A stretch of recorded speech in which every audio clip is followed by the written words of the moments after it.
Irmão, acorda. O vento de repente fica fora de mim enquanto minha irmã pula em cima do meu estômago, esfregando meu externo dolorido. Eu suspiro. Ellie, você não é mais uma criança.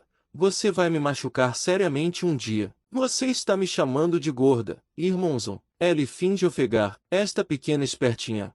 Ela só está aprendendo coisas inúteis naquela escola para mulheres da Séteis, ou o que seja. Eu me viro para ver Elijah já tomado banho e vestido, seus óculos ainda um pouco embaçados.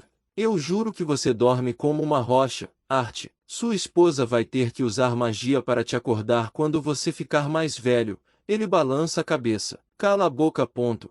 Eu murmuro, muito cansado para fazer uma resposta espirituosa. Depois de lavar rapidamente meu rosto, e arrumar meu cabelo para que fique quase apresentável, nós quatro, com SYLV no topo da minha cabeça, descemos as escadas. Eu me pergunto, que há para o café da manhã? Espero que seja carne. SYLV Pindera, sua pequena cabeça de raposa balançando de um lado para o outro em antecipação. Bom dia.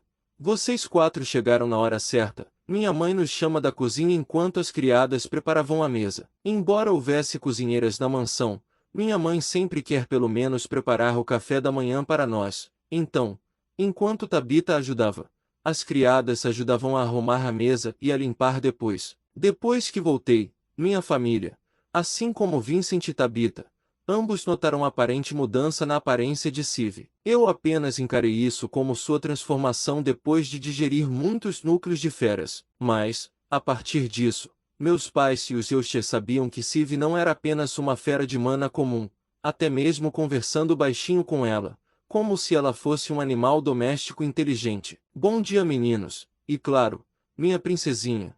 Vocês dormiram bem? Meu pai, que estava conversando com Vincent, se vira para nós e dá um beijo de barba na bochecha da minha irmã que lutava. Eca, pai, isso faz cocegas. Ela o empurra, limpando o local onde foi beijada. Vocês dormiram bem, crianças? Vincent nos dá um largo sorriso enquanto começa a provocar meu pai sobre seus hábitos de amor por Harry. Bom dia, tia Lewin, tia Tabita, tio Vincent e tio Reynolds. Elijah anuncia antes de se sentar ao meu lado. Ele parou de chamar meus pais de senhor e senhora à medida que se aproximava deles, eventualmente chamando todos de tia ou tio. Depois de dizer bom dia a todos, voltei ao meu lugar e comecei a comer um omelete de presunto e vegetais com uma sopa bem crocante. Enquanto comia, meu pai de repente fala com a boca cheia de omelete. Isto me lembra, filhos, se vocês não têm planos, vocês querem ir conosco para a praça da cidade. Há um grande anúncio na cidade capital de Etiste,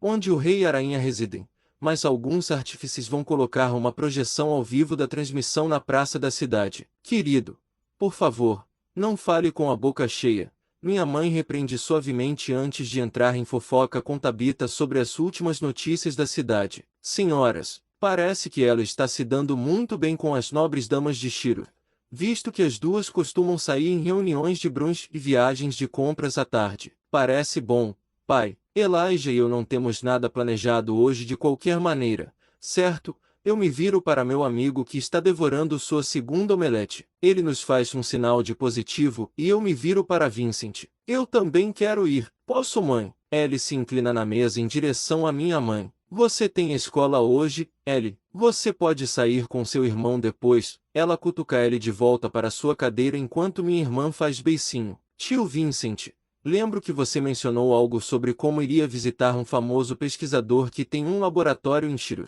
Você se importa de me apresentar a ele depois de assistirmos ao anúncio de hoje? Eu pergunto enquanto coloco uma porção de omelete em meu garfo com minha faca. Ah, você quer dizer Gideon? Ele despertou seu interesse. Ele não é apenas um pesquisador, mas um bom inventor e artífice conhecido também. Ele é o único responsável por projetar os navios que usamos para os rios, bem como outros artefatos bem usados. Eu tenho alguns negócios com ele de qualquer maneira, então não seria um problema levar você. Havia algo específico que você precisava dele?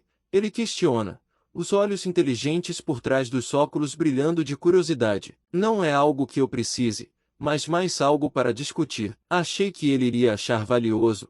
Dou uma resposta vaga, prendendo ainda mais seu interesse. Bem, ele não é o tipo de pessoa que conhece gente nova, mas tenho certeza de que posso tirá-lo do buraco se estiver com você.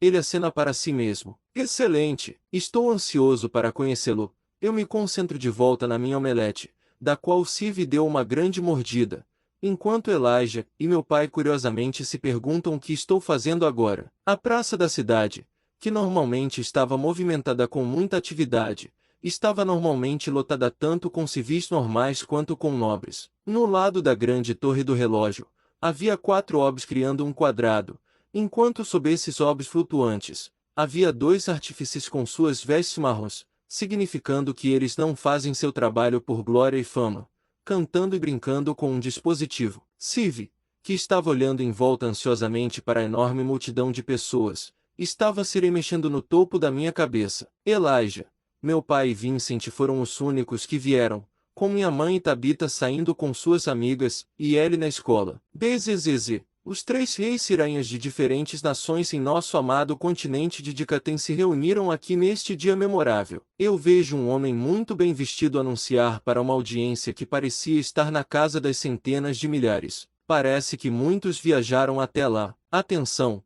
Humanos, elfos e anões. Eu sou Blaine Glider. Embora todos vocês me conheçam como o Rei de Sepim, hoje falo, não como o Rei dos Humanos, mas como um dos representantes do continente de Dicatem. As centenas de milhares de pessoas se ajoelham, algumas indo de 4 em adoração ao ver o rei. A projeção embaçada torna-se mais nítida e aumenta o zoom na varanda do castelo. Lá eu vejo o rei de Sepim na frente, enquanto a rainha de Sepim, Priscila Glider, estava sentada atrás dele ao lado de algumas outras figuras de aparência importante. Meus olhos se arregalam quando reconheço Alduin e Eralit. O rei e a rainha de Elenoir com vovô viriam em pé atrás deles com os braços cruzados. Ao lado deles estão 2 representantes dos anões, que suponho serem o rei e a rainha. O dia de hoje marca o início de uma nova era neste continente que chamamos de nosso lar. Presumo que muitos de vocês saibam dos problemas existentes entre os humanos e os elfos, enquanto até mesmo os anões eram considerados apenas parceiros de negócio. No entanto, não é assim que queremos continuar. Os representantes de todos os 3 reinos, seus líderes, se reuniram muitas vezes nos últimos anos no esforço de unir nossas raças. 2 anos atrás, nós concordamos que todas as raças pudessem se tornar aventureiros. Começou com apenas 1 ou 2 representantes, mas agora se expandiu. Isso me traz um sorriso quando vejo grupos com humanos, elfos e anões, trabalhando juntos para uma meta em comum. O ano passado foi outro grande marco, onde a Academia Shirus recebeu alunos do Reino de Elenoir e do Reino de Dar para que a nova geração dos melhores magos pudesse fazer amigos e memórias não apenas com os humanos, mas com todas as 3 raças. Todos nós entendemos como pode ser difícil para alguns de nós se ajustar após constante inimizade entre as raças.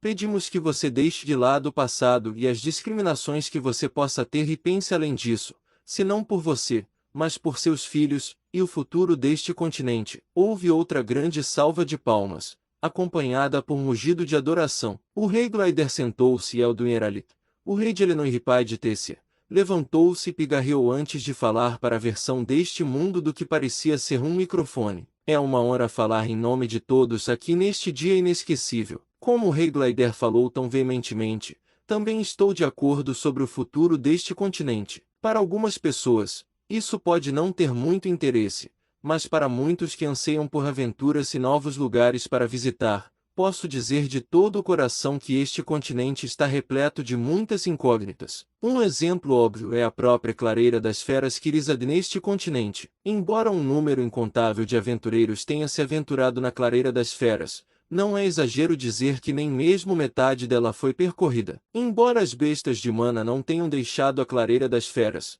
quem pode garantir que, só porque ainda não deixaram, nunca o farão? Mesmo em nossa própria terra natal, Dicatem, existem lugares tão perigosos que ninguém se atreve a explorar, mas e se eu dissesse que há mistérios e perigos ainda maiores lá fora? O rei Eralit faz uma breve pausa enquanto a multidão em Etistim e a multidão aqui na praça da cidade de Shirus se enchem de som de murmúrio. Isso mesmo, vocês não ouviram errado, cidadãos de Dicatem. Anunciamos hoje, 10 de fevereiro do 1005 ao ciclo, que encontramos evidências de outro continente. A multidão irrompe em um clamor de ruídos, alguns com raiva, alguns com medo, todos curiosos. Até minhas próprias mãos tremem de empolgação quando meu pai e Vincent se olham em estado de choque. Por favor, nós não sabemos muito. Então seus palpites são tão bons quanto os nossos. O que sabemos é que existe, possivelmente dentro de alguns anos, é outro continente que pode ou não ser hostil. Houve evidências de que eles tentaram nos alcançar também, mas em ambos os lados. Parece que nossa tecnologia atual não nos permite viajar tão longe. A multidão mostrada na capital está um caos até que o rei dos anões se levanta de sua cadeira e caminha em direção ao microfone. Faz silêncio, silêncio, como disse Alduin. Não sabemos muito. No entanto, nestes tempos de incerteza e possíveis ameaças no futuro, vocês não concordariam que ficar ao lado um do outro é o melhor para este continente e nosso povo? Seus filhos também podem estar em perigo. A última coisa que queremos é lutar entre nós. Nossas aparências podem ser diferentes, e nossas culturas podem entrar em conflito, mas lembrem-se disso, todos nós nascemos neste continente de Dikaten. Eu, pelo menos, estou orgulhoso disso, e espero que as gerações futuras sintam o mesmo. E vocês? A multidão fica em silêncio no início, mas algumas palmas provocam mais aplausos. De repente uma grande explosão de aplausos e gritos começa. O rei anão não foi tão eloquente em suas palavras como os dois reis anteriores que falaram, mas suas palavras tiveram um impacto muito forte. Até Elijah ao meu lado batia palmas com entusiasmo enquanto Sylvie continuava a assistir à tela com curiosidade. O processo de ingressar em nossas três raças nos levará tempo e muito esforço, mas hoje estaremos ungindo 6 indivíduos. Indivíduos que nós, os 3 reis Iranhas, acreditamos ser os mais corajosos, diplomáticos, inteligentes e poderosos. Do fundo do pódio, saem 6 indivíduos, 2 elfos, 2 humanos e 2 anãos, vestidos com uma armadura branca refinada que variava ligeiramente para cada pessoa. Eles se levantaram e se ajoelharam. Cada um dos 3 reis abriu caminho na frente dos 6 cavaleiros ajoelhados, tirou de uma pequena caixa ornamental 6 anéis. O rei Glider dos humanos apresentou os anéis aos 2 cavaleiros elfos enquanto o rei anão os presenteou aos 2 cavaleiros humanos. Finalmente, o rei Alduin dos elfos colocou os anéis nos 2 cavaleiros anões, afirmando que eles se levantariam e se curvariam para a multidão. Enquanto os aplausos explodiam, o rei Glider subiu e falou mais uma vez. Esses 6 indivíduos receberão doravante o título das 6 lanças. Cada lança significa os laços que mantém não com o seu reino, mas com todo o continente. Este é um momento verdadeiramente histórico, pois as primeiras lanças foram ungidas. O objetivo principal desses 6 indivíduos será o bem-estar do continente, seja explorando masmorras perigosas e desconhecidas na clareira das feras, mas bem como trabalhando ao nosso lado, os governantes deste continente, para garantir que nossa casa seja protegida quando chegar a hora de enfrentarmos hostilidades estrangeiras de outro continente. Mais uma vez, a multidão ruga enquanto muitos jogam flores e as roupas que estão usando no ar por último. Embora o título de uma das 6 lanças possa ser prestigioso, comparável até mesmo a nós como reis, este título também traz consigo um grande fardo e perigo. Filhos da nova geração que procuram tornar-se os futuros protetores deste continente, esforcem-se por ser uma das 6 lanças. Cresça forte e nobre, pois nem mesmo o céu é o limite. Com isso, as 4 esferas que compõem os cantos da projeção flutuam para baixo conforme a imagem do anúncio desvanece. A última coisa que ouvimos foram gritos de "Viva o Rei! Viva Dikaten!". A praça da cidade estava cheia de emoção quando todos começaram a discutir sobre coisas diferentes. Ao meu lado, ouço Elijah murmurando para si mesmo: "Uau, as 6 lanças, isso parece incrível." As crianças no meio da multidão já começaram a representar a cena da unção, gritando com seus amigos que eles também se tornaram uma das 6 lanças e vão sair e lutar contra o mal. Uma parte de mim também quer ficar animada. Inferno! Eu estava animado. A perspectiva de um novo continente para explorar com pessoas diferentes e talvez até mesmo raças diferentes me intrigou profundamente. No entanto, eu era bastante cínico em relação a tudo isso. Claro, os pontos que eles fazem são verdadeiros, mas no final, eles estão apenas fazendo deste novo continente o inimigo comum para que todas as raças de Dikaten possam se unir. Era uma ferramenta antiga usada por muitos reis, mas eficaz e que funcionava. Ainda assim, meu coração como, não apenas um rei, mas um guerreiro e mago sedento por aventura e emoção, Bateu mais e mais forte.